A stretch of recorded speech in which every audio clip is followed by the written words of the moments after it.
Luke 9. When Jesus had called the 12 together, he gave them power and authority to drive out all demons and to cure diseases, and he sent them out to proclaim the kingdom of God and to heal the sick. He told them, "Take nothing for the journey, no staff, no bag, no bread, no money, no extra shirt. Whatever house you enter, stay there until you leave that town. If people do not welcome you, leave their town and shake the dust off your feet as a testimony against them." So they set out and went from village to village, proclaiming the good news and healing people everywhere. Now Herod the Tetrarch heard about all that was going on, and he was perplexed because some were saying that John had been raised from the dead, others that Elijah had appeared, and still others that one of the prophets of long ago had come back to life. But Herod said, "I beheaded John. Who then is this I hear such things about?" And he tried to see him. When the apostles returned, they reported to Jesus what they had done. Then he took them with him, and they withdrew by themselves to a town called Bethsaida. But the crowds learned about it and followed him. He welcomed them and spoke to them about the kingdom of God and healed those who needed healing. Late in the afternoon, the 12 came to him and said, "Send the crowd away so they can go to the surrounding villages and countryside and find food and lodging, because we are in a remote place here." He replied, "You give them something to eat." They answered, "We have only 5 loaves of bread and 2 fish, unless we go and buy food for all this crowd." About 5,000 men were there. But he said to his disciples, "Have them sit down in groups of about 50 each." The disciples did so, and everyone sat down. Taking the 5 loaves and the 2 fish and looking up to heaven, he gave thanks and broke them. Then he gave them to the disciples to distribute to the people. They all ate and were satisfied, and the disciples picked up 12 basketfuls of broken pieces that were left over. Once, when Jesus was praying in private, and his disciples were with him, he asked them, "Who do the crowds say I am?" They replied, "Some say John the Baptist, others say Elijah, and still others that one of the prophets of long ago has come back to life." "But what about you?" he asked. "Who do you say I am?" Peter answered, "God's Messiah." Jesus strictly warned them not to tell this to anyone, and he said, "The Son of Man must suffer many things, and be rejected by the elders, the chief priests, and the teachers of the law, and he must be killed, and on the 3rd day be raised to life." Then he said to them all, "Whoever wants to be my disciple must deny themselves, and take up their cross daily and follow me. For whoever wants to save their life will lose it, but whoever loses their life for me will save it. What good is it for someone to gain the whole world and yet lose or forfeit their very self? Whoever is ashamed of me and my words, the Son of Man will be ashamed of them when he comes in his glory and in the glory of the Father and of the holy angels. Truly, I tell you, some who are standing here will not taste death before they see the kingdom of God." About 8 days after Jesus said this, he took Peter, John, and James with him and went up onto a mountain to pray. As he was praying, the appearance of his face changed, and his clothes became as bright as a flash of lightning.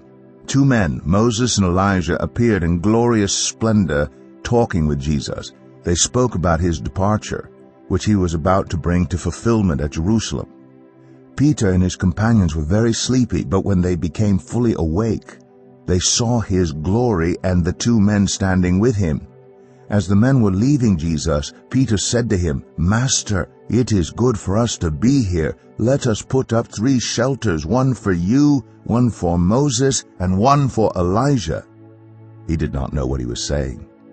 While he was speaking, a cloud appeared and covered them, and they were afraid as they entered the cloud.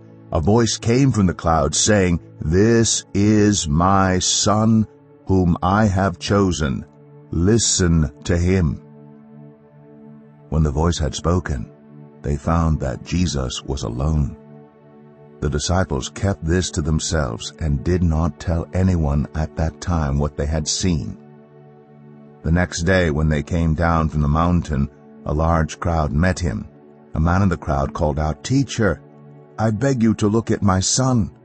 for he is my only child. A spirit seizes him, and he suddenly screams. It throws him into convulsions so that he foams at the mouth. It scarcely ever leaves him, and is destroying him. I begged your disciples to drive it out, but they could not." "You unbelieving and perverse generation," Jesus replied, "how long shall I stay with you and put up with you? Bring your son here." Even while the boy was coming, the demon threw him to the ground in a convulsion. But Jesus rebuked the impure spirit, healed the boy, and gave him back to his father. And they were all amazed at the greatness of God.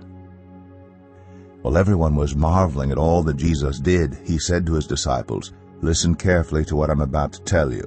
The Son of Man is going to be delivered into the hands of men." But they did not understand what this meant. It was hidden from them, so that they did not grasp it, and they were afraid to ask him about it.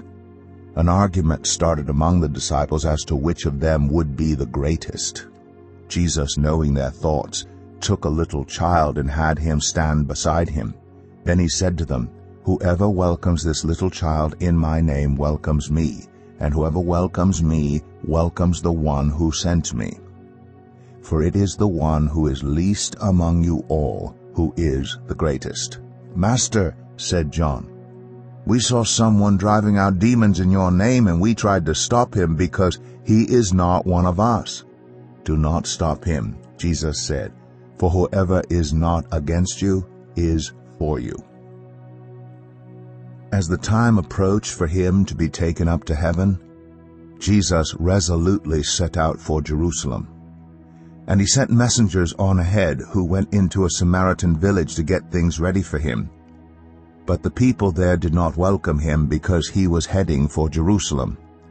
When the disciples, James and John, saw this, they asked, "Lord, do you want us to call fire down from heaven to destroy them?" But Jesus turned and rebuked them. Then he and his disciples went to another village. As they were walking along the road, a man said to him, "I will follow you wherever you go."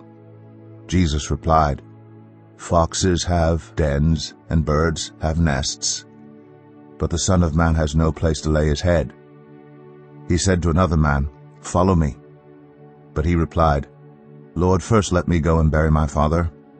Jesus said to him, "Let the dead bury their own dead, but you go and proclaim the kingdom of God."